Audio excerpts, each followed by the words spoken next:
Bem-vindo a bordo! Eu sou o Cláudio Lucchesi, esse aqui é o Kowalski e estamos começando mais um Documento Revista Asas, junto com os nossos parceiros, a Embraer, Dassault Aviation, Amaro Aviation, Elibras, Digex, Goodyear e Hangar 33. E assine a revista Asas, o complemento ideal aqui para o canal. E dessa forma você também apoia esse nosso trabalho. E vamos lá, porque pensar faz bem. Nesse vídeo, infelizmente, as fotos existentes relacionadas a todo o episódio são pouquíssimas, quase nada. Mas eu acho essa história tão fantástica, tão única, que eu quis contar para você apesar disso. Então, desculpa o vídeo não ter muitas imagens. Eu entrevistei esse cara em 97, 4 anos antes de surgir a Asas. Infelizmente, em 5 de abril de 2011, ele foi fazer o seu voo mais alto. Então, esse vídeo é também uma homenagem a Peter Tinko, que a sua incrível história seja conhecida e lembrada. Ele nasceu em 13 de fevereiro de 1928, numa pequena cidadezinha nos Montes Cárpatos, Užhorod, na Tchecoslováquia.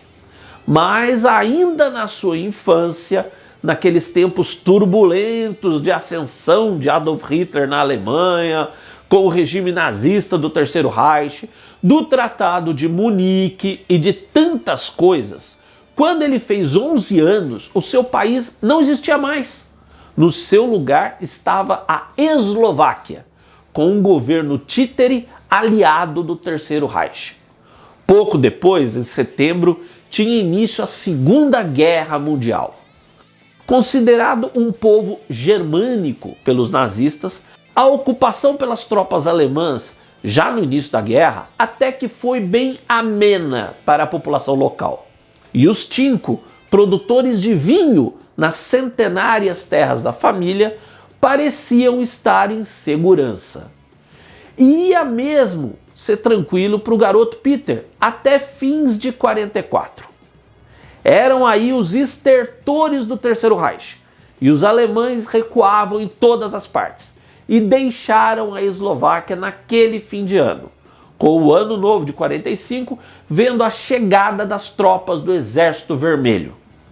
E os soviéticos estavam cheios de vitórias e decididos a retomar as fronteiras que tinham perdido desde a Primeira Guerra. E assim, de uma hora para outra, Užhorod se tornou parte da República Socialista Soviética da Ucrânia. Mas, se essa mudança não foi de fato impactante na região, pois a cultura e os povos eram bem próximos, inclusive ambos usando o alfabeto cirílico, ela ia causar a primeira grande virada na vida do Peter, então com 16 anos. Afinal, ele era agora um cidadão soviético. Peter nem tinha feito 17 anos quando um dia, naquele início de 45, os soldados foram à sua escola, mandando reunir os garotos e os selecionando pelo físico e altura. E ele foi um dos escolhidos. Em seguida, simplesmente os mandaram embarcar num caminhão e os levaram até o quartel local do Exército Vermelho. Os garotos não sabiam, mas tinham acabado de se tornar soldados soviéticos. Assim, sem perguntas, sem avisar a família. E depois de míseros 14 dias de instrução, só isso, Peter foi enviado para combate numa tropa de infantaria. É verdade, eu ouvi essa história de quem a viveu. Os soviéticos misturavam garotos como ele com soldados veteranos para tentar melhorar a tropa. Mas o fronte era um inferno. E isso não evitou que o Peter fosse ferido por uma mina, ficando as costas cheias de estilhaços, que foram retirados por um médico a seco, sem anestesia, com o ferimento depois cauterizado a fogo. E ele voltou à tropa. Então, era inverno, e numa patrulha acabaram se perdendo numa nevasca e ficaram 3 dias ou um pouco mais sem comida, só não morrendo porque encontraram um cavalo que abateram e comeram cru. Mas o pesadelo estava no seu ato final. Em 8 de maio de 45, a Alemanha se rendia aos aliados e terminava a Segunda Guerra Mundial na Europa. E com a paz, por incrível que possa parecer, em vez do Peter dar baixa e voltar aos vinhedos em Uzarord, ele decidiu continuar na vida militar. Como ele me contou, o lance foi que, antes da guerra, a sua casa era vizinha ao aeroporto. E ele, aos 12 anos, já era um escoteiro do ar e chegou a ter lições de voo em planador. E aí, depois de tudo na guerra, ele decidiu aproveitar e seguir o seu sonho, ingressando na Força Aérea Soviética e sendo enviado à Escola Militar de Aviação, em Kiev, onde ficou até 47. Ele saiu como segundo tenente, na cobiçada posição de piloto de caça, a elite entre os pilotos de combate. Foi então mandado para a Tchecoslováquia, num pequeno aeródromo próximo à cidade de Poprad, que nem era uma base aérea, e onde a maioria das aeronaves eram tipos remanescentes da guerra, como um velho trimotor alemão Junkers Ju-52-3M, ainda usado para transporte. Mas o Peter estava feliz da vida. Era piloto de caça, estava em sua terra e o futuro à frente parecia tranquilo e seguro. Só que não. Era uma quinta, 15 de julho de 48. Recebeu uma carta do pai contando com muita tristeza que as ancestrais terras vinícolas da família tinham sido estatizadas pelo novo governo comunista, sem nenhuma indenização ou chance de protesto. E isto ferveu o seu sangue, num misto de revolta e muita raiva. E no sábado seguinte, dia 17 de julho, haveria um baile oficial com todos os figurões locais do Partido Comunista. Um evento ao qual, como oficial, ele tinha de ir. E foi.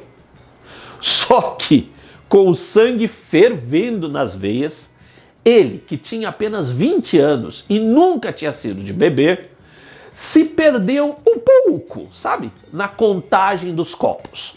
E aí, simplesmente sacou a sua pistola Tokarev TT e a descarregou na parede com os retratos das lideranças tchecas e da própria União Soviética, incluindo o dele, Joseph Stalin. Como ele me disse, atirei em todos eles. Baile oficial das autoridades do Partido Comunista. E um tenentinho, piloto de caça, fuzila na frente de todo mundo as fotos dos líderes, incluindo, como eu disse, a do cara, Stalin. Não era uma sentença de morte, era a morte. Ele ia ser fuzilado, lógico. Mas apesar do sangue diluído, em álcool, a adrenalina fez a cabeça pensar rápido. A sua ordem de prisão tinha de ser assinada por um oficial superior e só haveria um na segunda-feira. Então, mal raiou o domingo, correu até o seu melhor amigo, Ladislau Golkas, e lhe fez um convite irrecusável: fugir para o Ocidente. Naquele mesmo dia, Ladislau não era o seu amigo melhor à toa. Malucos do mundo, univos! Claro, ele topou. Como eram aviadores, decidiram que a melhor opção era pelo ar, voando até as zonas de ocupação britânica ou norte-americana na Áustria. E foram então até o aeroporto militar de Poprad, onde estava aquele tal Ju-52, com os tanques cheios. Ao pobre soldado de guarda disseram que iam só esquentar os motores do avião. E que sentinela ia discutir com o oficial fardado? Eram cerca de 3 horas da tarde de 18 de julho, quando decolaram com o Junkers.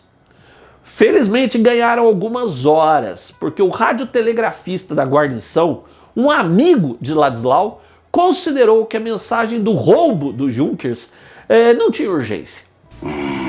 É que quero evitar a fadiga. Mas mesmo assim, era real a ameaça de caças Lavochkin LA-9 ou mesmo Yak-9 irem atrás do Junkers. E Peter resolveu então voar por dentro das nuvens, contando apenas com a bússola e os parcos instrumentos do veterano trimotor.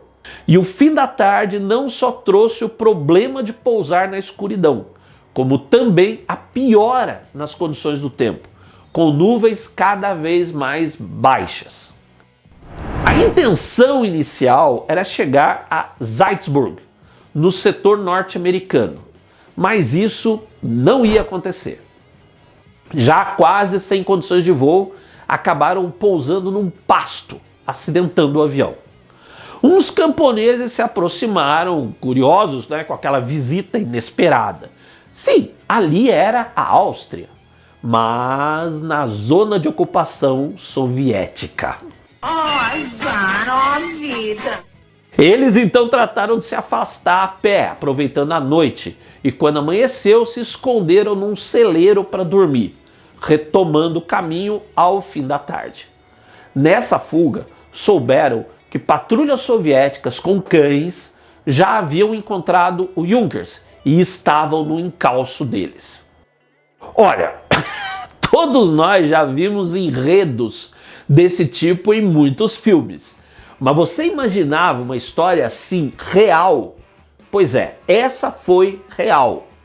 Então, passando por um vilarejo, Peter trocou seu relógio por um pão preto com chouriço e o seu capote de couro de aviador por um traje longo de camponês tirolês, disfarçando o uniforme militar.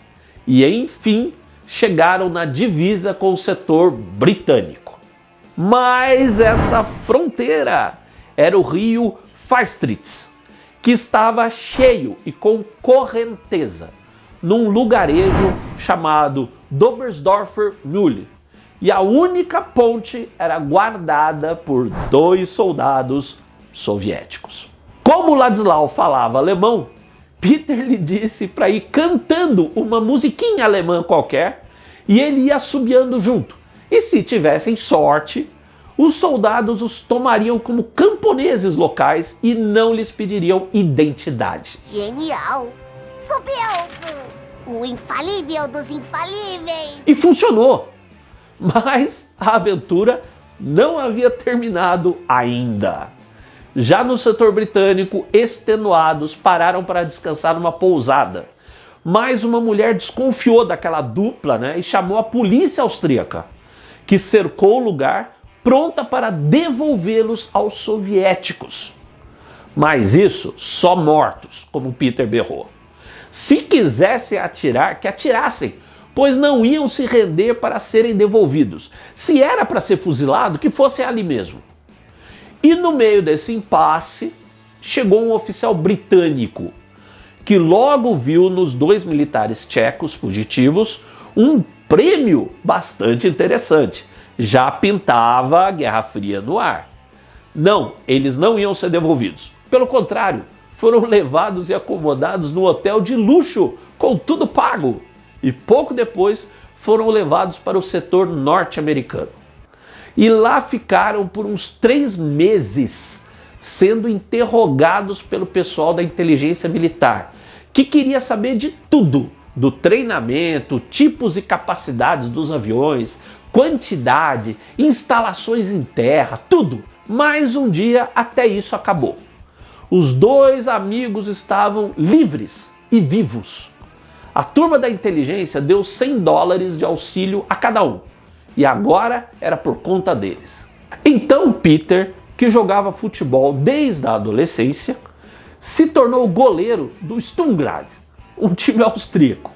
E outras atividades paralelas florescentes na Europa do pós-guerra. Trabalhou numa farmácia, fez contrabando de cigarros para a Alemanha e outras infinidades de bicos. por muito pouco. Não aceitou inclusive um convite da recém-criada Força Aérea de Israel para voar como mercenário contra os árabes. E era realmente tentador, hein? Um prêmio inicial de $5.000, mais um bônus de combate e um salário mensal. Do seu lado, Ladislau foi ao serviço de orientação para refugiados, que informava os países que estavam recebendo imigrantes. E assim, ele e Peter, que embarcou como clandestino, seguiram de navio para atravessar o Atlântico. Destino? Brasil. Chegaram por aqui no primeiro trimestre de 49, desembarcando no Rio de Janeiro e vindo de trem, sem pagar, para São Paulo, onde acabaram se acomodando na hospedaria de imigrantes no bairro do Campo Limpo. E ali, dada a sua perícia como goleiro e a experiência no Sturmgrad, acabou sendo chamado para jogar no time do bairro. Começava outra reviravolta na sua vida, porque ele era mesmo um goleiro muito bom. Antes da sua fuga, tinha sido inclusive da seleção tcheca, em 47 e 48. E do time do bairro, passou a treinar no Nacional Atlético Clube, um dos mais tradicionais times de São Paulo, onde foi descoberto assinando contrato em junho de 49 com um dos grandes times paulistas e de maior torcida, o meu Palmeiras. Foi com o Verdão, assim, que Peter ingressou no futebol profissional no Brasil. E a sua agilidade e reflexos notáveis o tornaram uma lenda entre os torcedores, conquistando muito sucesso na sua passagem pelo clube. E o mesmo aconteceu quando trocou o Parque Antártica pela Cidade Maravilhosa, indo jogar no Flamengo. Capaz de manter intocada a sua rede, tinha não só o respeito dos companheiros do time, mas também dos adversários, tornando uma figura admirada no futebol brasileiro. Pois é, o ex-piloto de caça soviético se tornou uma estrela dos gramados brasileiros. Ele ainda ia passar pelo Cruzeiro de Porto Alegre, o Santos, onde curiosamente só participou de um jogo em 20 de março de 52, o Sport de Recife, de onde passou em 54 para o rival Náutico. E olha só, que roteiro de filme, hein? Embora tenha feito só um jogo profissional pelo Santos, foi na passagem por esse clube que conheceu uma bela integrante do time santista de basquete feminino, Eni Neves, que aliás era filha de um jogador de futebol, Arthur Neves Jr. Em 55 os dois se casavam e o futebol perdia um grande goleiro. Peter deixou os gramados para pouco depois se tornar funcionário da Petrobras, onde se aposentou e foi então saborear a tranquilidade de Serra Negra, que foi onde eu o conheci. Vai dizer que não é uma história e tanto, né?